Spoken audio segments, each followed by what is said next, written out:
esta é a 4ª temporada do Desafio Profissão, um programa da equipe de orientação profissional do curso de Psicologia da PUC de São Paulo, do NASCE Orientação Vocacional em parceria com a TV PUC. Agora abordaremos o trabalho do engenheiro mecânico automobilístico. E para isso conversaremos com o Gustavo Donato, que é coordenador e professor do curso de Engenharia Mecânica Automobilística da FEI e graduado em Engenharia Mecânica pelo mesmo centro universitário. É pós-graduado em Administração de Empresas e doutor em Engenharia pela Escola Politécnica da USP. E o Rafael Serralvo, que é graduado em Engenharia Mecânica Automobilística pelo Centro Universitário da FEI também. Mestre em Engenharia Mecânica pelo mesmo centro universitário. Atualmente é engenheiro de produto sênior, Peugeot Citroën do Brasil Automóveis, a empresa que trabalha. Eu agradeço a presença de vocês. Obrigado. Nós que agradecemos. E podemos começar com uma situação engraçada, um caso a respeito da profissão. Olha, eu tive um caso muito curioso no começo da carreira profissional, né? Inclusive é um prazer estar aqui com o professor Rafael, que também, além da PSA, atua como docente conosco lá no Centro Universitário FEI. Faltou informação. Então acho que vale a pena para a meninada complementar isso, porque ele atua tanto no meio empresarial, corporativo, como também na parte de docência, né? Mas ocorreu uma coisa muito curiosa no começo da minha carreira. Eu havia me formado como engenheiro mecânico e recebi um dos primeiros convites para atuar com projetos, etc. Estava super animado, só que o convite era para fazer um pegador de macarrão. Projetar um pegador de macarrão. Aquilo me desmotivou de uma tal maneira e eu fiquei super para baixo. Só que depois, quando eu fui tomar contato realmente com a demanda que chegava, era um trabalho bastante dedicado, de um refinamento técnico elevado, foi desafiador e eu acabei recebendo muito bem por isso. Então, depois, né, com a evolução de pós-graduação, acabei trabalhando com estrutura automotiva, aeronáutica, estruturas de óleo e gás, mas isso é só para mencionar a amplitude de atuação de um engenheiro mecânico e de um engenheiro mecânico automobilístico também, né? Eles entram nas mesmas classes. Então, não é o nome da peça de um carro que é vestido, era um pegador de não, macarrão. Era mesmo um pegador de macarrão em aço inoxidável, só que ele precisava ser otimizado, reduzir a massa, reduzir o custo, mantendo a qualidade e a usabilidade. Eu fiquei tão desmotivado no começo que eu falei, poxa, eu estudei tanto e eu vou projetar um pegador de macarrão como uma das primeiras atividades profissionais. Só que assim, o retorno em aprendizado foi enorme, o retorno financeiro foi muito bom na época. Aí depois você vai amadurecendo, vai tendo desafios multidisciplinares e isso mostra o que é o perfil de atuação do engenheiro mecânico. Então assim, foi muito bacana e me mostrou que a gente tem uma flexibilidade de atuação, como todas as engenharias promovem, né, muito grande. E para o jovem entender isso, eu acho que é fundamental. Ele vai ser provocado, estimulado em diferentes frentes e ele vai conseguir responder à sociedade frente a essas demandas multivariadas. Ótimo. E o que faz o engenheiro automobilístico, Rafael? Quer dizer, a gente tem diversas atuações, né? Eu já estou há 13 anos trabalhando nessas montadoras de veículos, passei por diversas montadoras, 3, né? E tem trabalho do carro inteiro. Então você tem a área do chassi, que é a estrutura, você tem a área de acabamento interno, acabamento externo, o interno são os bancos, o painel, externo é retrovisor, para-choque, as peças de aspecto, tem as partes de estilo do carro também, que a engenharia também atua. Eu estou mais na parte de motor, então de propulsão, né? Então, que tem muito a ver com consumo de combustível, poluição de gases, né? Então, a parte que é o coração do veículo, né? Que é bastante desafiadora, porque a cada ano que passa, essas emissões de poluentes têm que diminuir. Então, a gente sempre tem trabalho para deixar o motor mais eficiente, o carro mais leve, mais resistente, mais seguro, mais confortável. Então, tem diversos tipos de atuação dentro do automóvel. No seu caso, você falou em várias partes do carro. O que você faz? É projeto? Eu já fiz muito projeto, né? Eu já fiz muito projeto que definia o que seria o motor e eu fazia o projeto de uma determinada peça, acompanhava desde a criação dela até ela entrar em produção e, quando entrava em produção, acompanhar a qualidade para garantir que as peças projetadas são de acordo com o que foi projetado e que não tem nenhum tipo de desvio. né? Eu atuei isso por muitos anos e hoje eu já estou numa área de pesquisa avançada. Então eu já estou vendo como que vai ser o motor em 2025. Então o que nós vamos inovar, o que nós vamos conseguir trazer de tecnologia que hoje não é viável, mas daqui a 5, 10 anos será. Então isso... E aí depois que a gente definir como que vai ser esse motor, aí passa para os grupos de desenvolvimento. Uau, a gente não sabe que tem tudo isso por trás. E eu acho que é muito interessante nós comentarmos para essa moçada que vai estar assistindo que o curso de Engenharia Mecânica Automobilística, ele nada mais é do que uma ênfase da formação do engenheiro mecânico. Então, por exemplo, o Rafael cursou a FEI e se formou como engenheiro mecânico com ênfase automobilística. Eu me formei como engenheiro mecânico com ênfase plena. Então, a nossa formação básica em termos de atribuições mediante o CREA e etc. é a mesma. Nós somos engenheiros mecânicos. Nós aprendemos de materiais, aprendemos de projeto estrutural, parte de termodinâmica, termofluidos, né, a parte de transferência de calor, temperatura, etc. Nós aprendemos tudo isso, processos de manufatura e no finzinho do curso, a engenharia automobilística, por exemplo, no curso da FEI, já é um curso tradicional, tem aí 53 anos aproximadamente, o último ano é voltado somente a disciplinas de mecânica automobilística. Então, o engenheiro tem a formação mecânica e lá no final o que ele faz? Uma aplicação bastante aprofundada em cada subsistema veicular. Então, ele acaba se tornando um especialista nas aplicações de mecânica na área automobilística. Tá? Então, é uma formação de base mecânica e que enfatiza o automobilismo. São poucos cursos no Brasil, são limitados, né? Mas assim, o público é bastante, vamos dizer assim, cativo, né? Tem uma meninada que se interessa muito por essa área automobilística, mas ela vem da área mecânica como um todo. No dia a dia, o engenheiro mecânico faz muita conta? Depende da área de atuação. Depende. Né?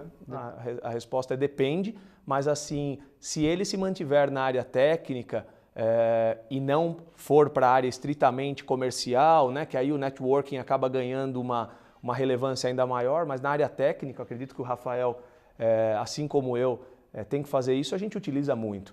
A matemática, a física, a química, elas são disciplinas instrumentais para o curso de engenharia, qualquer que seja ele.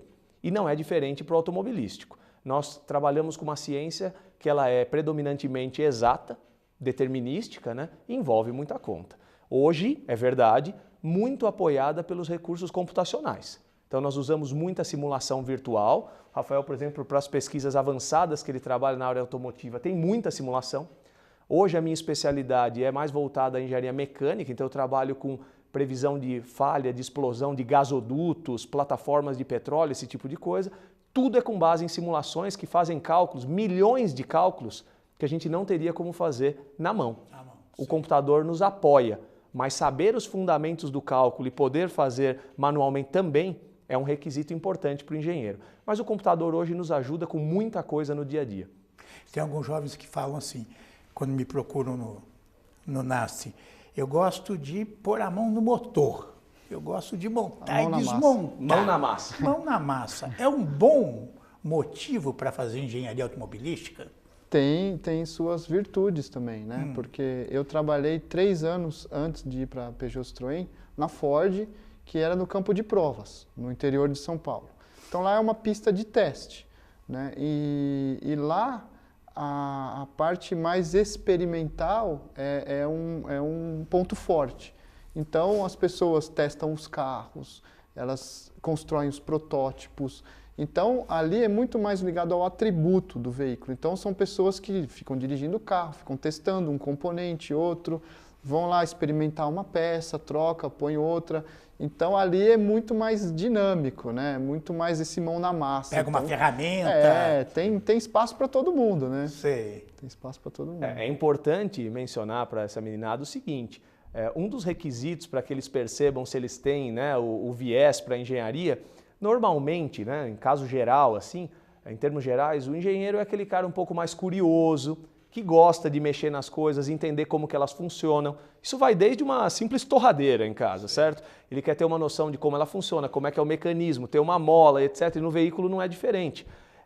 No caso da engenharia mecânica automobilística, é o meu caso, inclusive, do Rafael também, nós somos entusiastas pela área, é entender como é que funciona o motor, como é que funciona uma suspensão, um sistema de freio. Esse cara que gosta de colocar a mão na massa e entender como as coisas funcionam, ele já vai ter um benefício que se chama senso crítico. Ele já vai começar a cursar o curso tendo uma noção de como é que as coisas funcionam, que tamanho que elas tomam, que proporções, que forças estão envolvidas, o que é um sistema de propulsão. Isso ajuda muito. Só que ele também tem que entender que tem toda uma fundamentação por trás, técnica, que ele vai ganhar durante a graduação, né, a universidade, que ela não é trivial, ela não é fácil. Então ela envolve, por exemplo, muito cálculo, que ele, num primeiro momento, pode não entender o porquê, até se desmotivar muitas vezes. Mas hoje nós temos clareza do porquê isso está lá. Vai chegar o momento dele colocar a mão na massa, só que com outro nível de propriedade, não a título de curiosidade, a título de desenvolvimento. Então, assim como o Rafael, eu também já trabalhei em áreas experimentais, com contato na área automobilística. Isso é uma das coisas mais importantes que existe. O engenheiro bem formado, por exemplo, na área de mecânica automobilística, só resolve os problemas difíceis e críticos se ele tem senso crítico. Se intelectualmente ele tem um arcabouço, né, um repertório que permite que ele olhe algo na prática, na hora de colocar a mão na massa ele fala, opa, isso não está legal. Isso só vem da construção de uma teia de conhecimentos que vem da formação sólida no terceiro grau. Então, não se desmotivem, isso fica como uma mensagem para essa meninada. O começo pode ser um pouquinho difícil do ponto de vista das disciplinas instrumentais. Você vai ter oportunidade de pôr a mão na massa no segundo ano, terceiro ano do curso de engenharia e na vida profissional isso retorna depois. E tem espaço para todo mundo. Os carros cada vez mais estão incorporando tecnologia da informação, softwares, computadores, né? A engenharia automobilística dá conta disso hoje também ou não? A gente fica mais para o eletrônico? Não, a gente tem que se atualizar, né? A gente tem que passar por processos de tempos em tempos de atualização do curso, né? Incorporar novas disciplinas, porque a gente sabe que o mundo muda rapidamente, né? Essa eletrônica, celular, aplicativos e tudo mais, muda. Então, se a gente continuar fazendo igual era 10, 15, 20 anos atrás, essa é uma área que ela tem que ser muito dinâmica, né? A gente estava ligando o carro ainda girando na manivela. Exatamente, exatamente.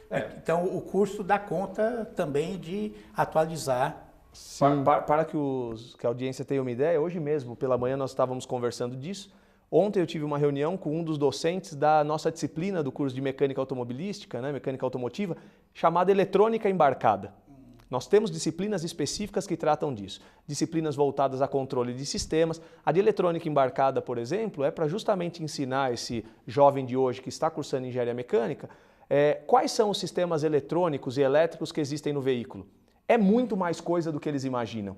Existem veículos hoje que têm dezenas de centrais de controle, as chamadas, por exemplo, ECU, no caso do motor, Rafael trabalha muito com isso, que são computadores mesmo, que tratam sinais de sensores que estão no veículo e atuam para que o veículo emita menos poluente, trabalhe adequadamente. Ou esconda. Ou esconda, né? Mas aí não entramos nessa questão, é outra seara, ou né? Esconda. Mas enfim, por exemplo, um sistema de ABS, né, que garante que a roda não trave. Ele tem um sensor de movimento lido por uma central que monitora a pressão no pedal e também a rotação da roda e acaba atuando. A central de controle do motor para que ele atue adequadamente. A conectividade, que é uma central de interatividade do motorista com GPS, com celular, espelhamento de tela. Então, ontem mesmo nós estávamos falando de quais são os ajustes que nós vamos implementar para o segundo semestre do curso agora, com as tecnologias mais atuais, inclusive de veículos híbridos, elétricos, tá? Que são uma tendência, são uma realidade. Então, pelo menos do ponto de vista da arquitetura, o aluno que cursa mecânica automobilística, ele tem que ter noção do que está circulando hoje no mercado aí e nos veículos de ponta. Quer dizer, eu acho que se você pudesse falar mais, quer dizer, não é só motor de engenheiro automobilístico. Não. Todas as peças do carro são objeto de estudo e de intervenção do engenheiro. Sim, sim. Tem suspensão, freio, a parte aerodinâmica da carroceria, a parte estrutural para garantir a rigidez, né? Tudo isso vai influenciando no comportamento do veículo, né? Então, você tem todas essas áreas, não só motor, né? Eu me especializei em motor porque a minha carreira levou para isso. Eu não imaginava também que eu ia trabalhar com motor, né? Quando eu estudei, eu nem fazia ideia assim do que eu ia fazer. E aí a carreira foi, eu por um certo lado fui direcionado para o outro lado, de repente minha vida virou, eu comecei a atuar com motor, aí fui me especializando, fui convidado para dar aula na FEI, na parte de motor, que é onde eu tenho minha vivência profissional, e isso é importante, a FEI se preocupar também em trazer profissionais que estão atuando, não só eu em motor, mas tem pessoal de transmissão, pessoal de suspensão, dinâmica veicular, então todos esses profissionais que estão no dia a dia, eles sabem exatamente para onde as coisas estão indo, né? O que precisa ser atualizado e o que é importante passar para o pessoal. Porque, lógico, muitas coisas você vai tendo o aprendizado com a vivência, né? Mas o que é importante ele começar sabendo, né? Hoje os carros são mundiais. Sim. Né? Boa parte, sim. Boa parte, né?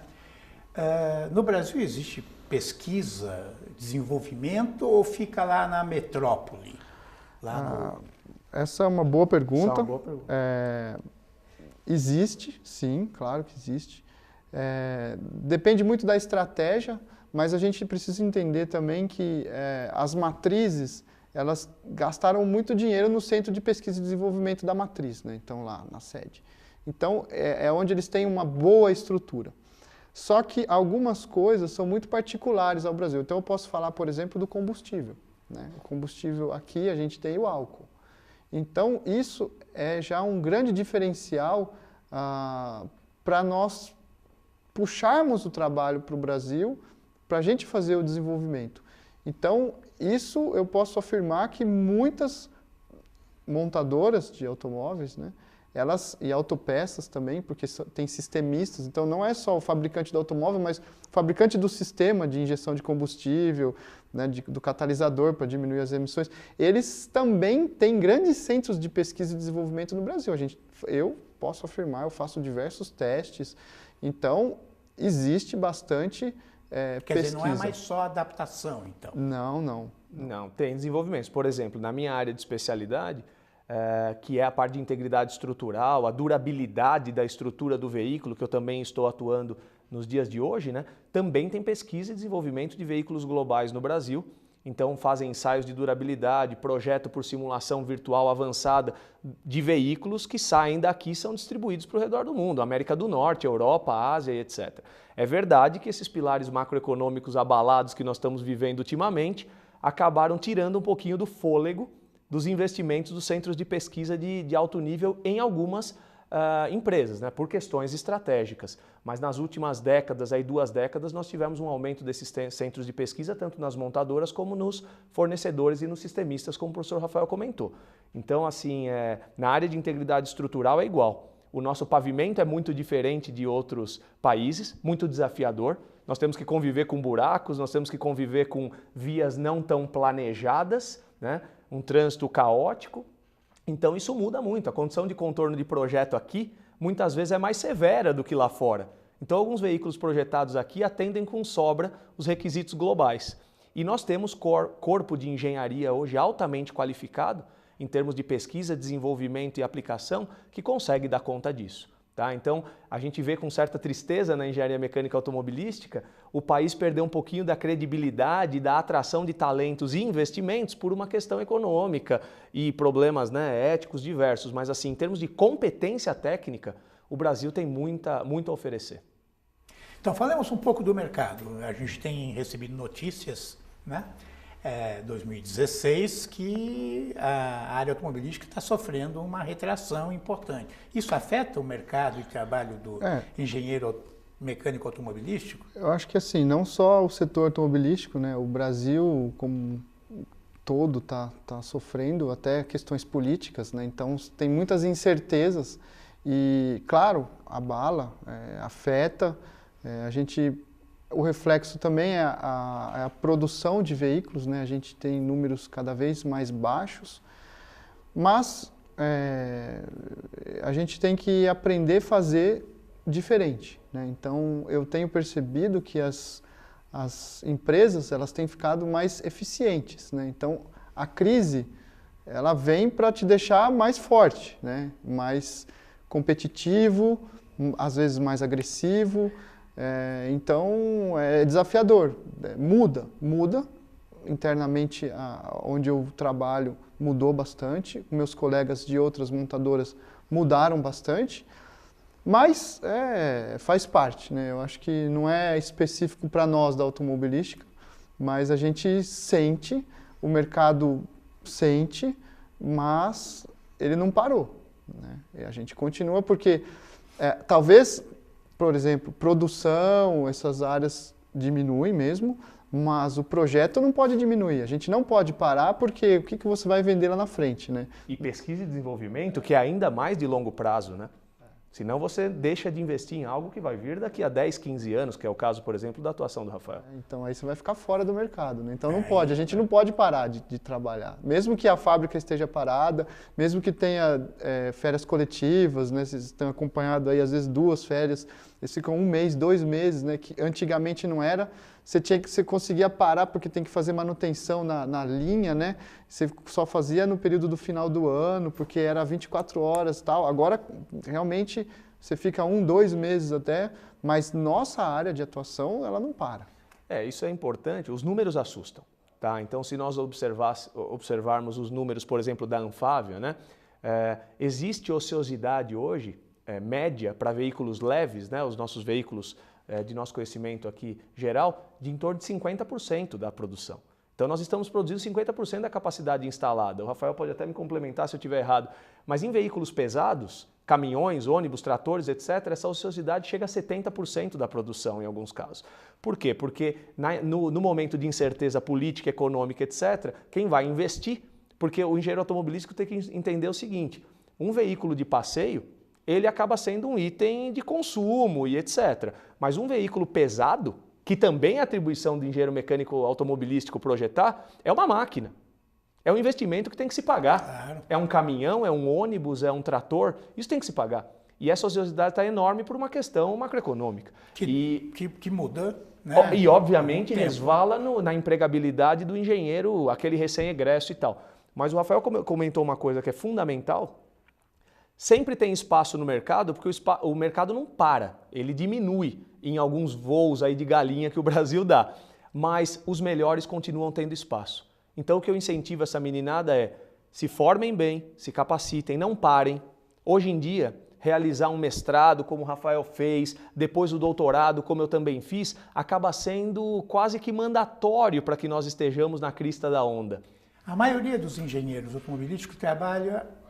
Vamos pegar a maioria agora. Aonde? No chão de fábrica, em frente ao computador, em laboratório, em pista de prova.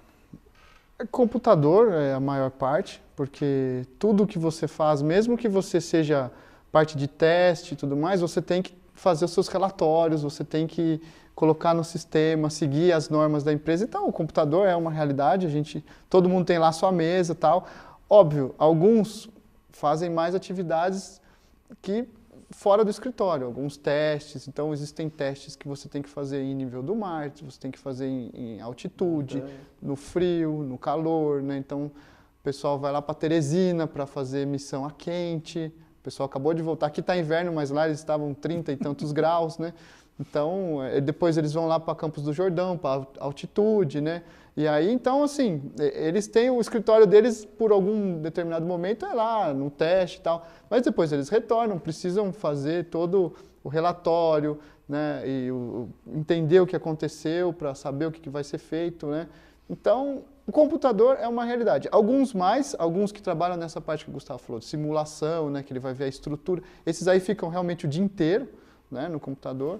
A gente também tem, como as empresas são globais, né, a gente também tem muita interação com fora do país, né, então diversas reuniões, né, então a distância está muito pequena agora, né, comigo lá para a França, a China também tem grandes centros. Pelo computador? Tudo pelo computador, reuniões, então a gente faz reuniões pelo computador, ele vê a sua tela, você compartilha documentos, então é uma realidade, né? Mas a distância está muito curta agora, né? Então você está sempre perto de todo mundo aí pelo computador. A fluência nos idiomas aparece como uma competência essencial nesse cenário.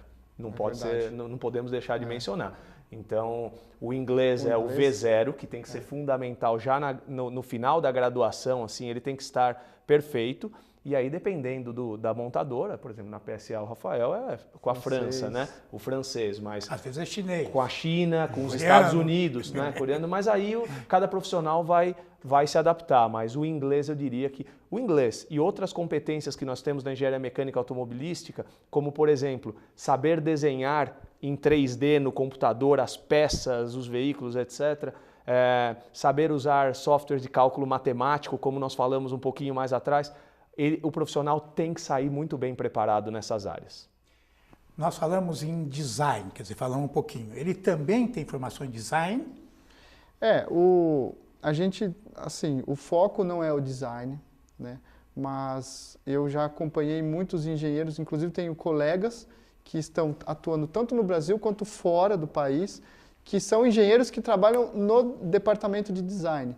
Por quê? O design é uma disciplina mais específica, que ele está mais preocupado com a aparência, com as tendências e uma série de coisas que são características de uma pessoa que é designer mesmo, né? Só que, às vezes, o que eles projetam não é factível, né? Então, por isso que precisa ter um engenheiro, que aí ele já tem uma outra visão também, mas que ele consegue conversar com o designer, mas falar, olha, a realidade é essa, a máquina faz isso, viável, o custo é isso, e aí tem que chegar no meio termo. Então, eu tenho muitos amigos que trabalham no departamento de design, só que são engenheiros formados comigo, então isso é bem legal. De um ponto de vista de curso, né, só complementando, nós não temos uma disciplina design veicular, não é o foco, existem cursos de design automobilístico e cursos de design de produto. Tá? Que ambos vão chegar nessa linha do que o Rafael comentou. Agora, de um ponto de vista de engenharia, nós ensinamos muito a parte de carroceria, que inclui aspectos do design e também tudo. Não, a parte de aerodinâmica é atribuição do engenheiro mecânico automobilístico. A parte que nós chamamos em inglês de packaging. O que é o packaging?